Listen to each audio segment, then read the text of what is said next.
Hello everyone, welcome to JK Exam Cracker. My name is Bhanupriya and I am your educator for sociology. And today we are in front of you with our set number 3 of multiple choice questions. So आज हम इसका set number 3 practice कर रहे हैं. पहले दो set 40-40 questions each हमने आपके साथ live discuss किए थे. So आज का set हम आपके साथ start करते हैं और इसके questions are from the unit number 1. तो अभी हम यूनिट नंबर 1 के ही ज़्यादा से ज़्यादा MCQs आपके साथ प्रैक्टिस कर रहे हैं. So let's pay attention to this. Question number 1. Question number 1 reads, modes of action which do not conform to the norms of society are called as what? वो actions जो सोसाइटी के norms को confirm नहीं करते या society के norms के मुताबिक नहीं होते उन्हें हम क्या कहते हैं? वायलेंस, डिवियंस, रिजेक्शन और क्राइम. तो इसका आंसर वायलेंस नहीं है, रिजेक्शन नहीं है, क्राइम नहीं है. They are deviance. मतलब कि जब सोसाइटी के मेंबर्स सोसाइटी के नॉर्म्स से डिविएट होकर कुछ काम करते हैं तो वो डिवियंस कहलाता है.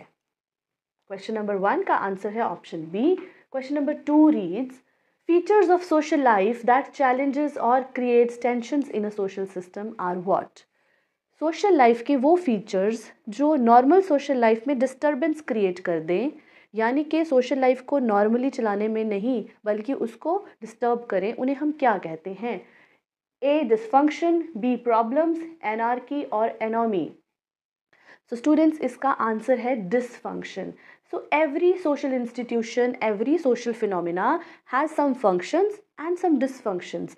फंक्शन हम उन्हें कहते हैं जो सोसाइटी के ऑर्डर को मेंटेन करने में हेल्प करें, लेकिन जो चीज़ें या जो ऐसे एक्शंस जो सोशल ऑर्डर को डिस्टर्ब करें उन्हें हम डिसफंक्शन कहते हैं, because they create tension and they are not good for the society. So this option A becomes the answer.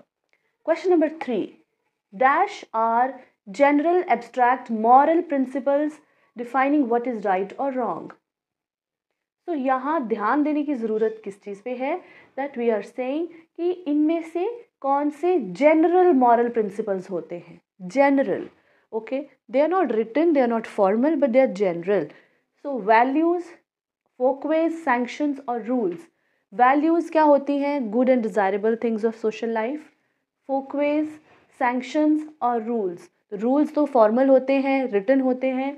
Sanctions जो हैं वो हमारी होती हैं कि व्हेन वी गेट इधर अप्रिशिएटेड या हमें मतलब नेगेटिव हमें कोई डिमोट करे कि ऐसा करना है, नहीं करना है. बट तो इन चारों ऑप्शंस में से क्या सबसे सूटेबल आंसर बनता है?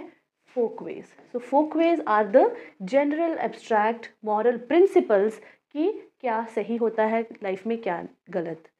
Question number 4. Action oriented to a social norm और norms is known as.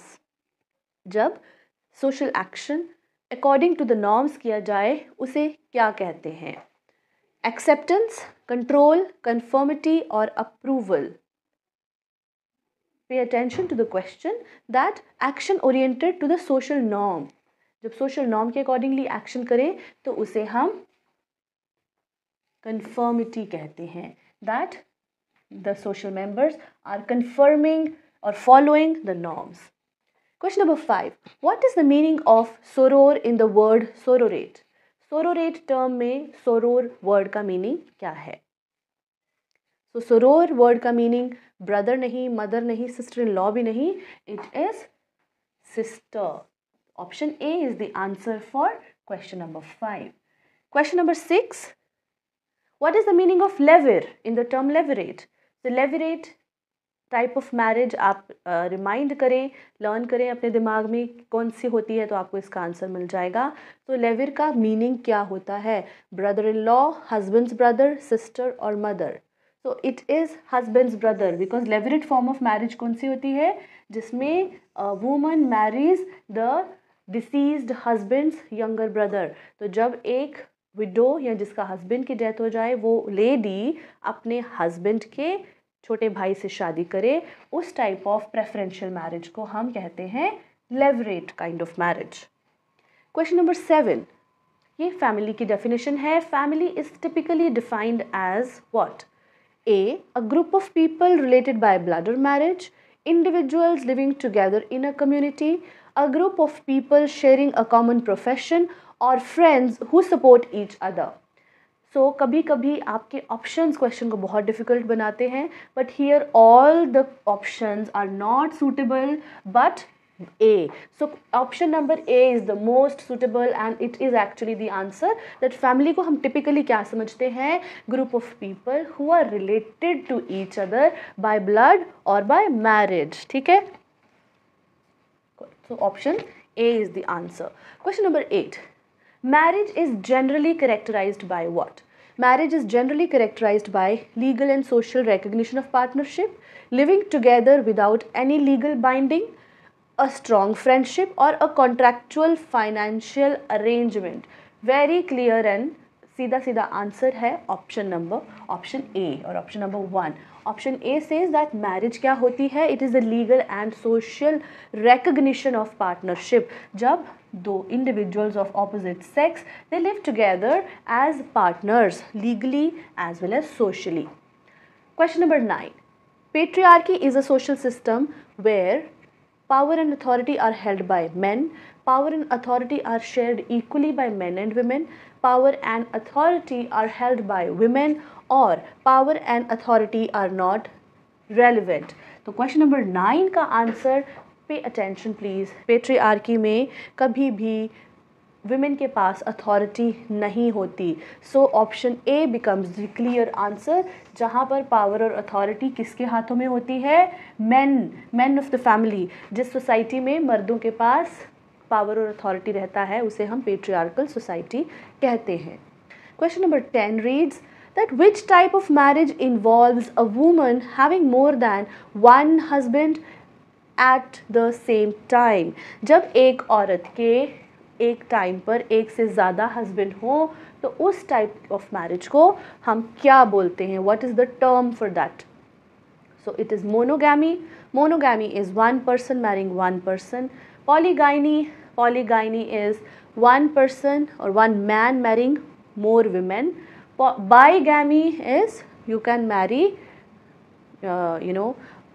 more than one person and without telling your spouse. But polyandry is the right answer, जिसका मतलब क्या होता है? One woman has more than one husbands at one time. एक किस समय पर एक औरत के एक से ज़्यादा पति. 11. The cultural practice of marrying within a specific social, cultural or ethnic group is called as. वो प्रैक्टिस, कल्चर का वो हिस्सा जिसमें ये कहा जाता है दैट एक इंसान को अपने ग्रुप के अंदर शादी करनी है, उसे हम एक्सोगैमी कहते हैं, एंडोगैमी, मोनोगैमी और polygamy. So friends, very easy and simple answer. इसका आंसर क्या है? Option B, endogamy, which means that you have to get married within the group, within your own group. Fine. So this is endogamy. Question number 12. A family system where multiple generations live together in the same household.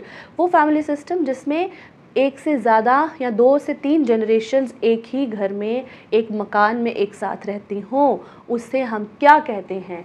Extended family, nuclear, blended और single parent family. तो friends, इसका answer single parent family तो नहीं है, blended family भी नहीं है, nuclear भी नहीं, तो इसका आंसर है option A, extended family, where more than one generation or more than 2 generations live together. यानी कि पेरेंट्स, उनके बच्चे और पेरेंट्स के पेरेंट्स भी एक साथ रहें. Question number 13. Which form of marriage involves a person being married to 2 or more spouses simultaneously without their knowledge or consent? This is something new for you. वो शादी जिसमें एक इंसान के एक से ज़्यादा स्पाउस हों एक टाइम पर, but without the knowledge or consent of the other partner, तो उसे हम क्या कहते हैं? यानी फॉर एग्ज़ाम्पल एक इंसान या एक मेल के 2 वाइफ हैं, लेकिन पहली वाइफ को ना तो या तो दूसरी की नॉलेज नहीं है, उसको पता ही नहीं है, उसने उससे चोरी से शादी की हुई है, या फिर उसकी सहमति उसमें नहीं है.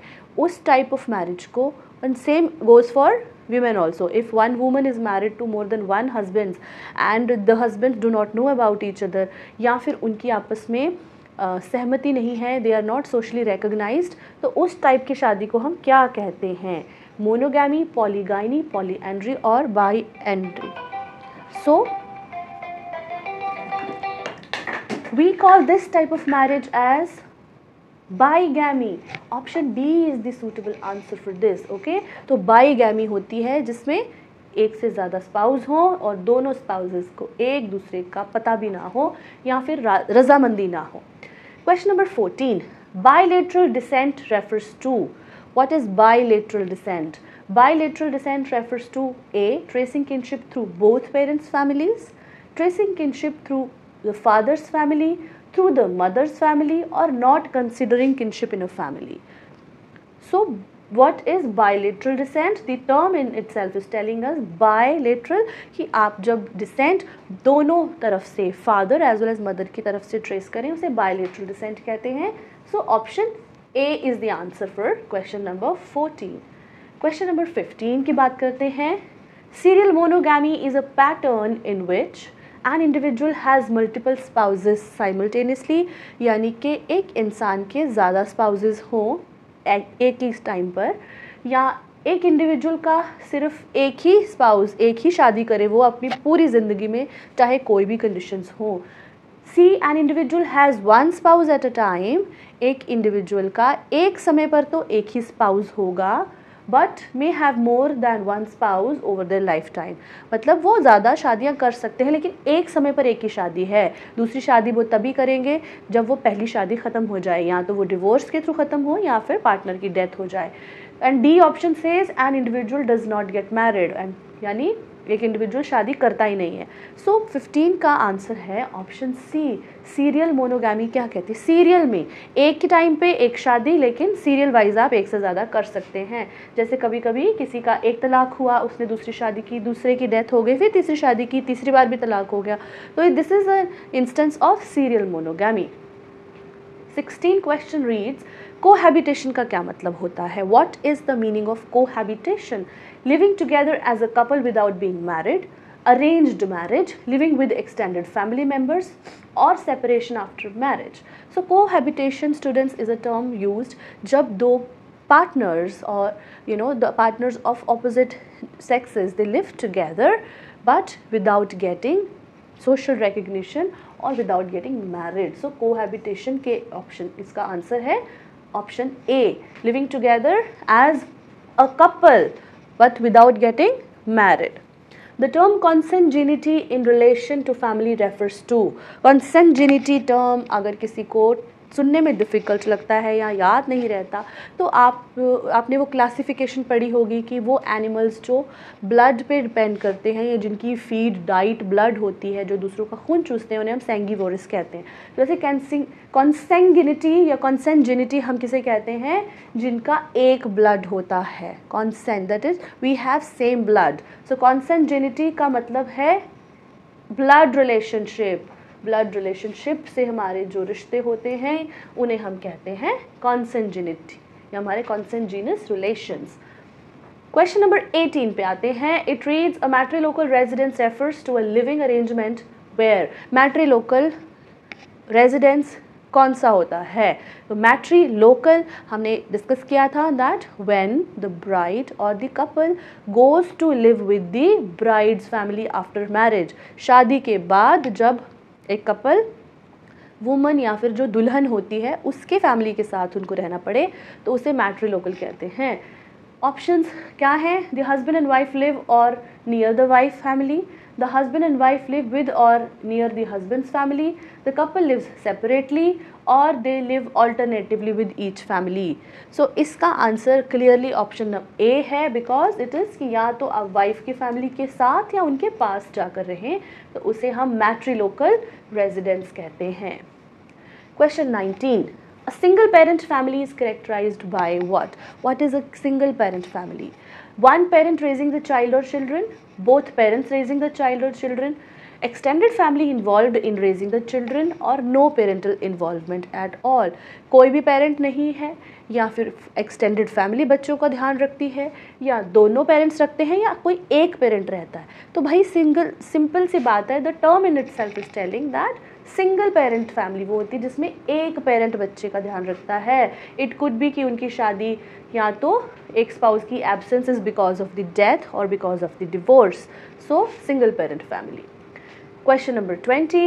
A blended family is one in which parents bring in children from previous relationships, one parent is present, the family is living in different culture, or extended family is involved in child rearing. Blended family students वो होती है जिसमें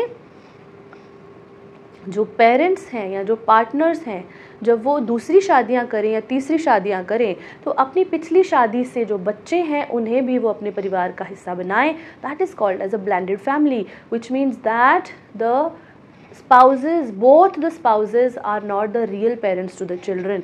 हो सकता है कि उसकी माँ रियल है लेकिन father is a step father, or maybe the father is real and the mother is a step mother for the child because they are brought from the previous marriage.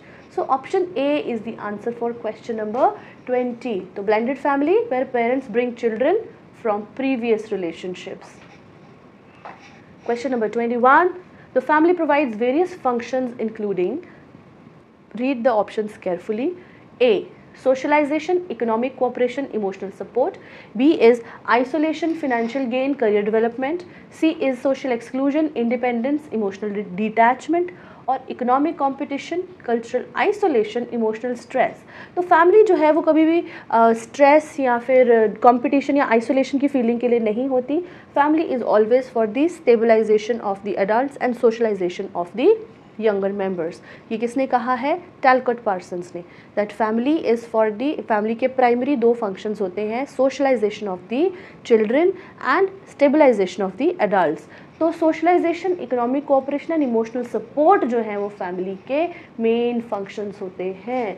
So option A is the answer for question number 21. Question number 22 की बात करें. The term एफिनल किन refers to what. एफिनल किन कौन होते हैं? Affinal kin are the relatives by marriage, they are blood relatives, extended family और adopted family members. C option C और डी तो बिल्कुल भी मैच नहीं करे. अब ब्लड रिलेटिव्स तुम्हारे कॉन्सेंजीनस किन होते हैं, तो अफिनल किन्स हमारे होते हैं द रिलेटिव्स बाय मैरिज. शादी करने के बाद जो हमें किन्स मिलते हैं या जो रिश्तेदार मिलते हैं उन्हें हम कहते हैं हमारे अफिनल किन्स. ओके. जैसे अगर किसी लड़की की शादी हो तो उसके ससुर, सास, उसके husband and all the in-laws are their affinal kins, and so is true for the men.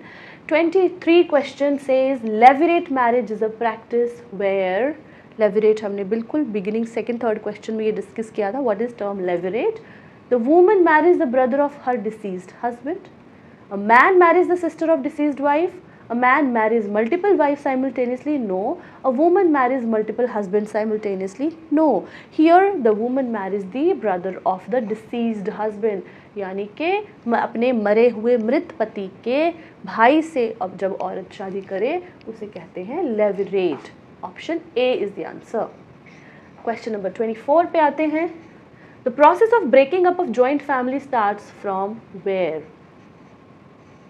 अब देखिए कहीं ना कहीं ये सारे ही जो फैक्टर्स हैं they are responsible for the dissociation of the joint family. Joint family के टूटने का या फिर न्यूक्लियर फैमिलीज़ के इमर्ज होने के सभी रीजंस हैं.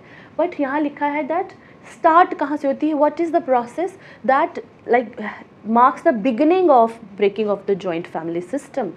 इंडस्ट्रियलाइजेशन, अर्बनाइजेशन, सेक्युलरिज्म और liberalization. So the option is not urbanization, it is industrialization. I know that आप लोगों के दिमाग में urbanization चल रहा होगा कि जब लोग रूरल सोसाइटीज़ को छोड़ के अर्बन की तरफ आते हैं तो अपने वो जॉइंट फैमिलीज़ को मतलब कि तोड़ते हैं, तभी वो आके न्यूक्लियर फैमिलीज़ वहाँ पे बसाते हैं. But students, what is the starting point? It is industrialization, because urbanization is a process that occurs as a result of industrialization, है ना. तो इंडस्ट्रीज़ जब बनती हैं तो उन वहाँ काम करने के लिए लोग अपने गाँव को छोड़कर शहरों की तरफ आते हैं और शहरों का विकास होता है, अर्बन एरियाज डेवलप होते हैं. Fine. Question number 25, this is the last question of today's part of our discussion. So history of human marriage, who wrote this book? ये बुक किसने लिखी है, history of human marriage? MacIver and Page, Westermarck, Durkheim और Kingsley David. जिन्होंने भी थोड़ा अपने factual data पे या फैक्ट्स पे काम किया है. It is very easy question and the answer to this is B, Westermarck. Westermarck का बहुत ही इंपॉर्टेंट काम है the history of human marriage. Okay students, with this we have come to the end of today's MCQs discussion. With the next session we will be back soon. Thank you.